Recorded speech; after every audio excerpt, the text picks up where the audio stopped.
Hello and welcome. In this video we're going to explore the metadata behind our census block table information. And in this case, we're going to look at things like age and income and poverty over the course of the semester, population density and some others. And we're going to start with population density, but when you first dive into these tables, you can see here in the window they have things like NHGIS, because I downloaded them from the NHGIS group at the University of Minnesota. And I don't know what's in what table. I mean, I have quite a few here. So the first thing to do is I want to start with population density at the block level. So that's the smallest geographic unit that we're going to be working with. So the finest level of detail in terms of geographic space.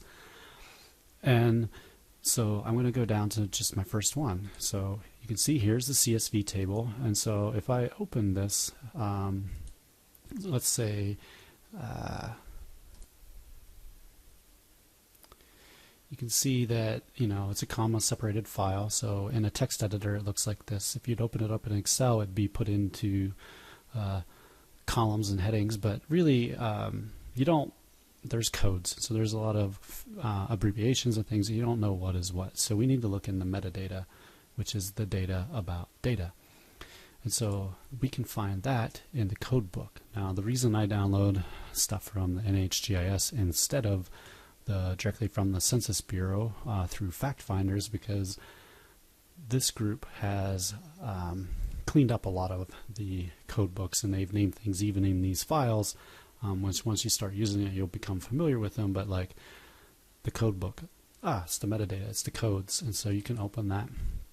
In here, you can see in this block group, or in this block set of blocks, in this attribute table, there is a code for people, their sex, race, tenure, kind of occupied housing units, and vacancy status in this one table.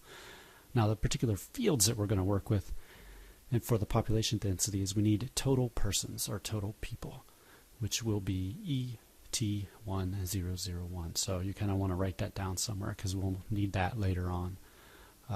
But in the code book, other fields for white, black, or African American, American Indian, Eskimo, Aleut, Asian, Pacific Islander, other race are the EUY 001 through 005.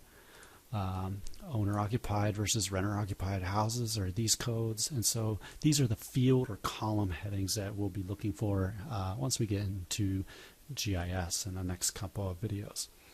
So this is really the metadata. It requires some kind of sleuthing or detective work to kind of go through your code books, jot down a note of all the fields that you're interested in, the name of the files that you'll be adding in, so you can find them later on when we get in GIS. So that concludes this video. Thanks.